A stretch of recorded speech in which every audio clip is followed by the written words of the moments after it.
آپ اس روز کچھ لوگوں کا ذکر کر رہے تھے جنہوں نے کوئی گناہ کیا تھا۔ جلدی سے فاتح خوانی سے فارغ ہوتے خضر کو اس کا تجسس قبر پر اسی احتجاجی انداز میں بیٹھے بوڑھے شخص کی طرف کھینچ لایا تھا۔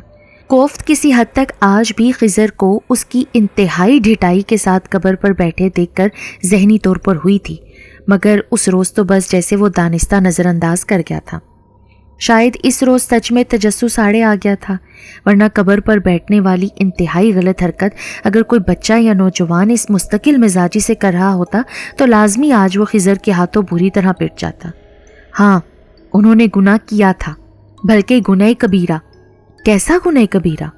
گرد و پیش سے بیگانہ خضر تو مارے تجسس کے اس موضوع میں ایسا کھویا کہ محسوس کرتے ہوئے بھی کہ پاس سے گزرتے 2-4 افراد اور کچھ فاصلے پر بیٹھے گورکن نے اسے عجیب و غریب نگاہوں سے یوں دیکھا تھا کہ جیسے پاگل ہونک سے شخص کو خود کلامی کا مرض ہو، جسے نارمل انسان دیکھتے ہوں اور حیرانی کا شکار ہوتے ہوں۔ تم نے کون سا ان کے خلاف مقدمہ کر دینا ہے جو میں تمہیں بتاؤں کہ وہ لوگ کون ہیں؟ پھر وہی جواب کے بجائے الٹا سوال، اور اس سوال پر خضر حیات ایڈوکیٹ کو ایسا زور کا جھٹکا لگا کہ حیرانی سے چلتا قبر پر بیٹھے اس شخص کے ذرا اور قریب آ گیا۔ آپ کو کیسے پتا کہ میں وکیل ہوں؟ خضر کی اس بوڑھے شخص سے ملاقات زندگی میں پہلی بار ہوئی تھی، کبھی وہ اس سے پہلے ملا نہ تھا، اور نہ ہی کبھی خضر قبرستان میں وکالت کے سیاہ کوٹ کی خصوصی علامت کے ساتھ آیا تھا۔ وہ تو ہمیشہ سادہ سی شلوار قمیض میں آتا تھا جیسے کہ آج آیا ہوا تھا۔ تو پھر اس معمر شخص کو کیسے معلوم ہوا کہ وہ ایڈوکیٹ ہے؟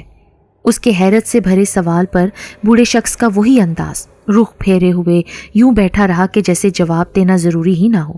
تو پھر خضر نے خود ہی فرض کرتے ہوئے اپنی حیرتوں کو خاموش کروا دیا کہ وہ اس کے کسی کلائنٹ کا جاننے والا ہوگا، اور بس اسی وجہ سے جان گیا ہے کہ یہ ایڈوکیٹ ہے۔ اچھا بتائیے کہ ان لوگوں نے کون سا ایسا گناہ کبیرہ کیا ہے جس پر کیس کرنا بنتا ہے؟ بھائی صاحب، یہاں کیوں کھڑے ہو؟ بلا وجہ، بلا ضرورت۔ اس روز امام مسجد کی مداخلت نے اور آج گورکن کی مداخلت نے ایک بار پھر خضر اور اس بوڑھے کے درمیان گفتگو کو منقطع کر دیا۔ نہ صرف یہ بلکہ گورکن خضر کو ان نظروں سے دیکھ رہا تھا کہ جیسے کھسکا ہوا دماغ خضر حیات ایڈوکیٹ کا ہو۔ اگلے پورے 3 ہفتے خضر کام کے سلسلے میں شہر سے باہر رہنے کی وجہ سے قبرستان فاتح خوانی کے لیے نہ آ سکا۔ اس لمبے وقفے اور شدید مصروفیت نے اس کے دماغ سے اس بوڑھے شخص کو بالکل نکال کر رکھ دیا تھا۔ مہینے کی آخری جمعرات تھی جب خضر قبرستان فاتح خوانی کے لیے آیا تھا۔ اس روز صبح بہت زوروں کی بارش ہوئی تھی کہ پورا شہر جیسے پانی پانی ہو گیا تھا۔ اب ایسی صورت میں مٹی کے اس شہر میں، جس کا دوسرا نام شہر خاموشہ تھا، جانا دشوار تو تھا، مگر اپنے پیارے جو کہ اب اس شہر کے مکین ہو گئے تھے، ان سے ملاقات کا اور کوئی ذریعہ اور کوئی طریقہ نہیں تھا۔ بمشکل راستہ بناتے، بلکہ 1-2 جگہ جو کہ گھڑوں جیسی تھی ان میں خضر کے پاؤں دھسنے کی وجہ سے وہ اس بری طرح لڑکھڑایا تھا کہ اگر توازن برقرار نہ رکھتا تو لازمی گر پڑتا۔ یوں ہی بچتے بچاتے وہ اپنے پیاروں کی قبروں تک پہنچا تو اس روز بھی اس شدید طوفانی موسم میں اس بوڑھے شخص کو قبر پر دھرنا دیے بیٹھے دیکھا تو پھر اسے بھولا یاد آ گیا۔ وہ قبر جس پر معمر شخص بیٹھا تھا وہ کچی قبر تھی۔ موسلادھار بارش نے جہاں قبرستان کی دوسری قبور کا حشر نشر کر دیا تھا، وہاں اس کچی قبر کا بھی برا حال کیا تھا، اور وہ بوڑھا بلکہ ضدی بوڑھا جس کے نام سے خضر تو واقف نہ تھا، انتہائی خراب حالت والی قبر پر یوں بیٹھا تھا کہ جیسے کسی خشک مقام پر بیٹھا ہو، اور انداز وہی ناراض سا، احتجاجی غصے میں بھرا ہوا سا۔ اس بوڑھے کے چہرے کے تاثرات دیکھ کر خضر کے دل میں جو اس روز خیال آیا وہ یہ تھا کہ شاید یہ بوڑھا اپنے کسی مخالف کی قبر پر بیٹھ کر نفرتوں کا اظہار کر رہا ہے۔ شاید اس مخالف نے زندگی میں انہیں کسی ایسی تکلیف سے دوچار کیا ہو کہ اب وہ بدلہ اس صورت میں لے رہا ہے کہ اس کی قبر کی بے ادبی اور بے حرمتی کر رہا ہے، اور اس انتقام سے اسے کوئی دلی راحت اور سکون مل رہا ہے۔ مگر ساتھ ہی ایک دوسرے خیال نے خضر حیات کی اس خیال کی تردید کر دی کہ اس بوڑھے شخص نے کہا تھا، تم نے کون سا ان لوگوں پر مقدمہ کرنا ہے؟ مطلب کہ بوڑھے شخص کا مخالف جس نے اسے کسی اذیت سے دوچار کیا تھا زندہ تھا۔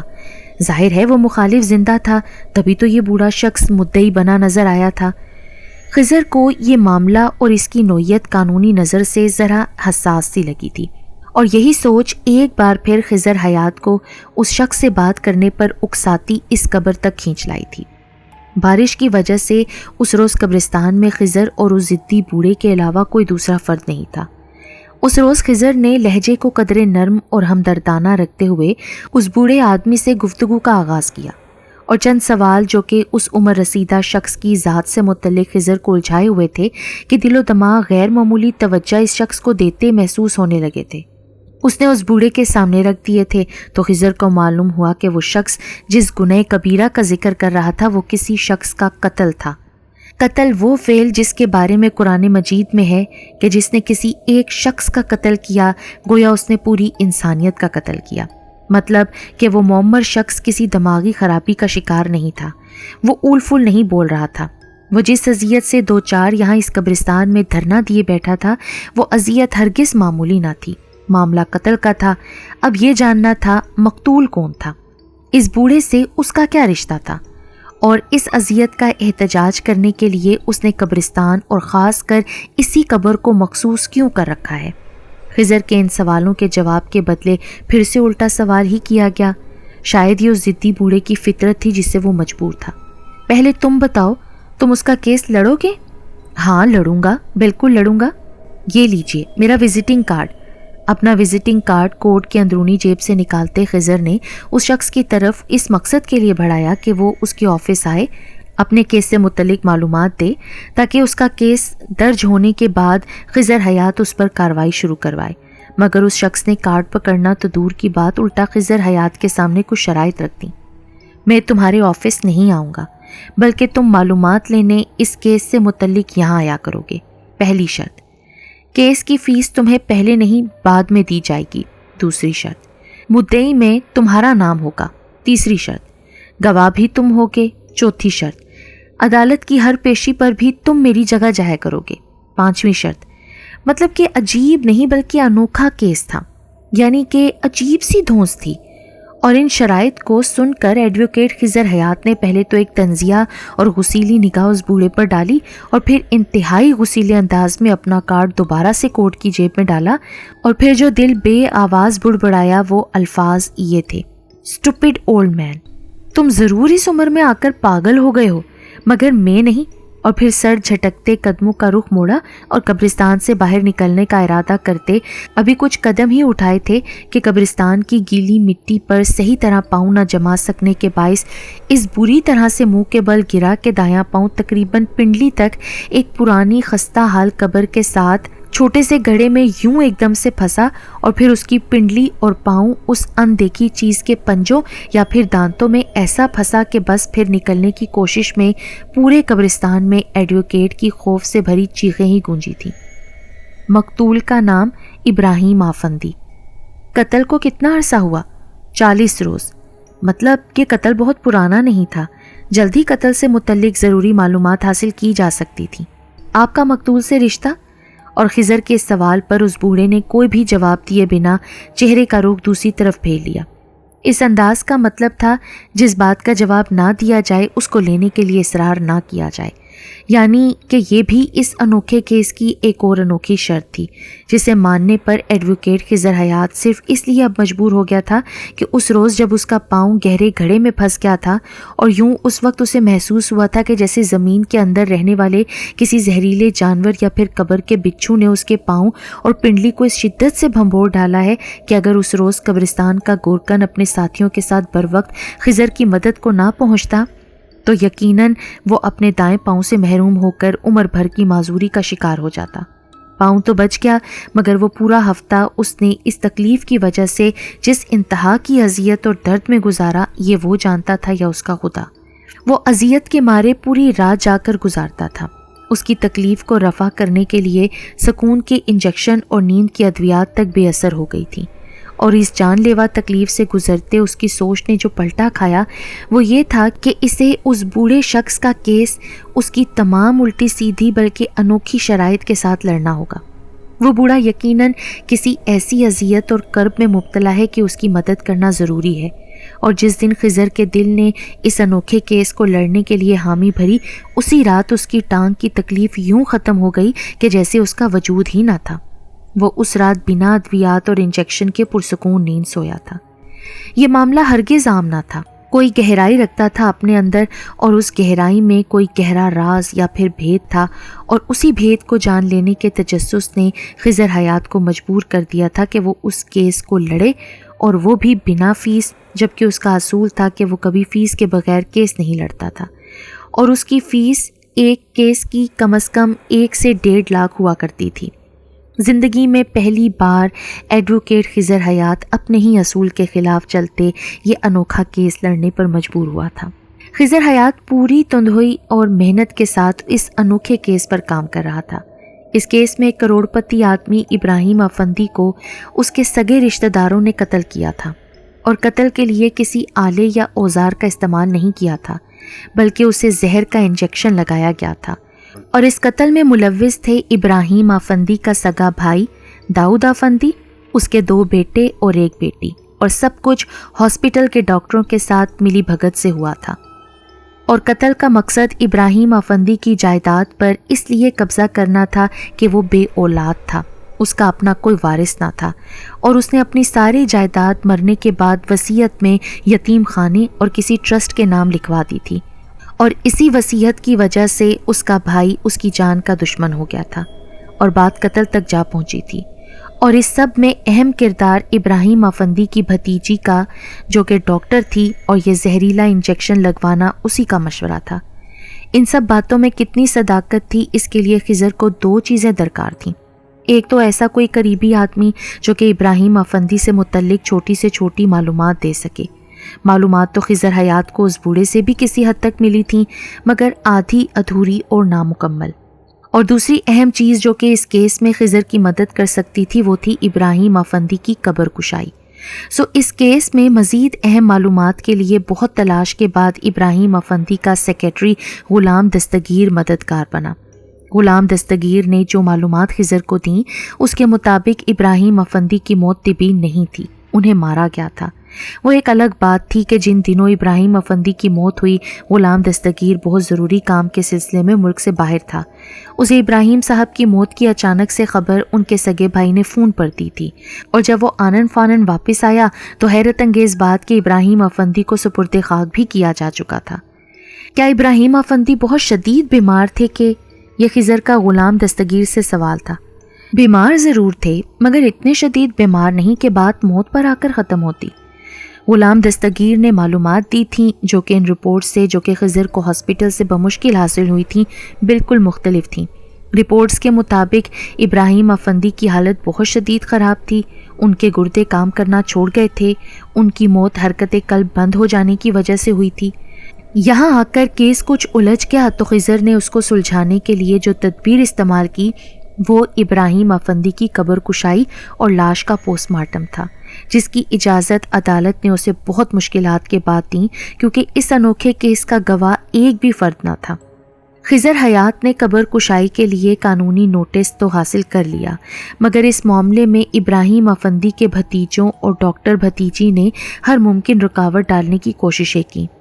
ابراہیم انکل کی موت طبی تھی، میرے پاس اس کا میڈیکل ثبوت ہے، یہ ابراہیم افندی کی ڈاکٹر بھتیجی کا بیان تھا، اور اس کے ثبوت کے لیے اس نے 4 ڈاکٹرز کی پوری ٹیم کی تصدیق شدہ رپورٹس پیش کر دی تھیں، جن کے مطابق ابراہیم افندی کی موت طبی تھی اور حرکت قلب بند ہونے کی وجہ سے ہوئی تھی، مگر پھر بھی خضر حیات مطمئن نہ ہو سکا۔ اپنے اطمینان کے لیے قبر کشائی اور پوسٹ مارٹم لازمی کروانا تھا۔ ابراہیم افندی کی تدفین کہاں ہوئی، کس قبرستان میں ہوئی، اس میں مددگار غلام دستگیر بنا، تو دوسری طرف بہت سی رکاوٹیں اور دھمکیاں اسے ابراہیم کے بھتیجوں کی طرف سے ملیں۔ جب ہمیں کسی پر شک نہیں تو وکیل صاحب آپ کے پیٹ میں کس لیے قبر کشائی اور پوسٹ مارٹم کا درد اٹھا ہے؟ یعنی کہ وہ نہیں چاہتے تھے کہ قبر کشائی ہو، حقائق عدالت کے سامنے آئے، مگر خضر نے ہر دھمکی کو پس پش ڈالا اور عدالتی حکم کے مطابق پوری ٹیم لے کر اس قبرستان میں پہنچا جہاں ابراہیم افندی کی قبر تھی، اور اس میں بھی رہنمائی غلام دستگیر نہیں کی تھی۔ پہلا انکشاف تو یہ ہوا کہ یہ تو وہی قبرستان تھا جہاں خضر ہر جمعرات اپنے پیاروں کی قبروں پر فاتحہ خوانی کے لیے جاتا تھا، اور جہاں اس کی ملاقات اس بوڑھے سے ہوئی تھی، اسی نے خضر کو کیس لڑنے کو کہا تھا۔ اور دوسرا انکشاف یہ ہوا کہ ابراہیم افندی کی قبر تو وہی تھی جس پر وہ ضدی بوڑھا دھرنا دیے بیٹھا ہوا تھا۔ اس قبر کے کتبے پر سیاہ رنگ کی روشنائی سے لکھا دیکھ کر خضر کا دماغ الجھ سا گیا تھا۔ ابراہیم افندی، وقت مورخہ 14 جولائی 2020۔ اگر یہ قبر ابراہیم افندی کی تھی تو اس پر بیٹھا وہ بوڑھا شخص کون تھا؟ آخر کیوں وہ اس قبر پر بیٹھ کر اس کی بے حرمتی کر رہا تھا؟ ایک جگہ بے حرمتی اور دوسری جگہ ابراہیم افندی کے قتل کا مقدمہ لڑنے کے لیے اصرار بھی۔ اس کے علاوہ ایک اور بات بھی قابل غور تھی کہ آج پہلی بار وہ بوڑھا قبرستان میں نہیں تھا، وہ قبر خالی تھی، اس پر وہ احتجاجی بوڑھا موجود نہ تھا۔ قبر کشائی کا کام ٹیم نے شروع کر دیا تھا اور خضر ابھی بھی متلاشی نگاہوں سے ادھر ادھر دیکھتا اس بوڑھے کو تلاش کر رہا تھا۔ شاید آج اسے آنے میں دیر ہو گئی تھی، مگر خضر جب بھی جاتا تو بوڑھا شخص تو پہلے سے ہی موجود ہوتا تھا۔ خضر کو شدید بے چینی تھی کہ وہ بوڑھا اب تک کیوں نہیں آیا۔ وہ اسے دیکھنا اور بتانا چاہتا تھا کہ دیکھو، اپنی آنکھوں سے دیکھ لو کہ میں ابراہیم افندی کا کیس لڑ رہا ہوں، شاید کچھ دیر تک آ جائے۔ خضر نے تھک کر سوچا، یا شاید کسی کام سے کہیں گیا نہ ہو کہ آج قبرستان نہیں آ سکا۔ دونوں ہاتھ کمر کے دونوں اطراف میں رکھتے ہوئے خضر ادھر ادھر دیکھ رہا تھا کہ اگلے ہی لمحوں میں حیرت انگیز منظر نے اسے سر تا پا ہلا کر رکھ دیا کہ پورا قبرستان حتیٰ کہ ہر قبر لرزتی ہوئی محسوس ہونے لگی۔ یوں لگ رہا تھا کہ زلزلہ آ گیا ہو اور زمین ڈول رہی ہو، جبکہ حقیقت یہ تھی کہ زلزلہ نہیں آیا تھا، بس حیرتوں نے ایڈوکیٹ خضر حیات کے قدموں کو ڈولنے پر مجبور کر دیا تھا۔ دل و دماغ تو جیسے سن ہو کر رہ گئے تھے۔ وہ قبر جو کہ ابراہیم افندی کی تھی، اور ابراہیم افندی کوئی اجنبی چہرہ نہیں تھا، یہ تو وہی تھا جسے خضر نے ہر جمعرات کو دیکھا تھا، وہ ضدی اور ناراض بوڑھا جو کسی کے خلاف بلکہ اپنے قاتلوں کے خلاف دھرنا دیے بیٹھا ہوا تھا۔ وہ بوڑھا شخص ابراہیم افندی ہی تو تھا۔ تو کیا ابراہیم افندی کی روح خود ایڈوکیٹ خضر حیات سے ہم کلام ہوئی تھی؟ حیرتیں جیسے کچھ چلا اٹھی تھیں۔ خضر حیات دونوں ہاتھوں میں سر تھامے حیرت سے اس شخص کو دیکھ رہا تھا جو ابراہیم افندی کا سیکرٹری تھا۔ 4 لاکھ، یہ رقم لکھ کر اس نے چیک کاٹا اور نہایت مؤدبانہ انداز میں خضر کی طرف بڑھا دیا جو سکتے کی حالت میں تھا۔ ابھی مزید حیرتوں سے خضر کو دوچار ہونا تھا۔ کئی روز سے ابراہیم صاحب مجھے خواب میں نظر آ رہے تھے، غلام دستگیر نے حیرت میں مبتلا کرنے والی بات کی۔ وہ یہ تھی کہ ابراہیم افندی اپنے سیکرٹری کو خواب میں کئی روز سے نظر آ رہے تھے۔ وہ کہہ رہے تھے کہ خضر حیات کو منہ مانگی رقم بطور فیس ادا کی جائے۔ ایڈوکیٹ خضر نے ابراہیم افندی کا کیس لڑا۔ ابراہیم افندی کے بھائی، بھتیجوں اور بھتیجی کو سزا ہو گئی۔ ابراہیم افندی کی موت ہرگز طبیعی نہ تھی، وہ بیمار ضرور تھے، ہاسپٹل میں ایڈمٹ تھے۔ جب بھائی اور ان کی اولاد کو ہسپتال میں بھائی کی خدمت کا پابند ہونا پڑا تو انہوں نے ابراہیم افندی سے نجات حاصل کرنے کا سوچا۔ تبھی ان کی بھتیجی نے یہ مشورہ دیا کہ انہیں زہر کا انجیکشن لگا کر ان سے جان چھڑائی جا سکتی ہے۔ ابراہیم افندی کی ساری جائیداد ان کی وصیت کے مطابق کسی ٹرسٹ کے نام پر کر دی گئی، اور پھر ٹرسٹ بھی کسی اور کا نہیں تھا، ایڈوکیٹ خضر حیات کا تھا، جو کہ وکالت کے ساتھ نادار لوگوں کے لیے ٹرسٹ بھی چلا رہا تھا۔ حسب معمول جمعرات کو خضر اپنے پیاروں کی قبروں پر فاتحہ خوانی کرنے گیا۔ گلاب کی پتیاں ڈالنے کے بعد ابراہیم افندی کی قبر پر آیا تو حیرت سے اس قبر کے پاس ہی بیٹھ گیا۔ اس روز کے بعد خضر کو ابراہیم افندی کی روح دوبارہ نظر نہیں آئی اور نہ ہی ہم کلام ہوئی، کیونکہ مقتول کے قاتلوں کو سزا مل گئی تھی اور بے قرار روح کو قرار مل گیا تھا۔ آج بھی یہ حیرت انگیز واقعہ خضر حیات کو حیرت کے ایسے جہاں میں داخل کر دیتا ہے کہ وہ کہنے پر مجبور ہو جاتا ہے۔ واقعی ہر بات کو عقل کی کسوٹی پر پرکھا نہیں جا سکتا۔ وہ ضدی بوڑھا، اس کے ناراض تاثرات، اس کا دھونس بھرا انداز اور سب سے بڑھ کر ایک روح کا بحکم الہی ہم کلام ہونا، کچھ بھی تو دماغ کے لیے قابل یقین نہ تھا، مگر خضر کے لیے وہ سب آنکھوں دیکھا تھا۔ یقیناً جو بھی سنتا وہ اس بات کو جھٹلا دیتا، مگر خضر حیات اس حقیقت کو جھٹلا نہیں سکتا تھا کہ وہ بذات خود اس سب کا چشمدید گواہ تھا۔ اس نے ایک انوکھا کیس ایک روح کے اصرار پر لڑا تھا جو اس کی زندگی کا سب سے حیرت انگیز اور ناقابل یقین کیس تھا۔ اب کوئی اس کیس کو اپنی عقل کی کسوٹی پر پرکھ کر اس حقیقت کا انکار کرے تو یہ اس کی مرضی ہے۔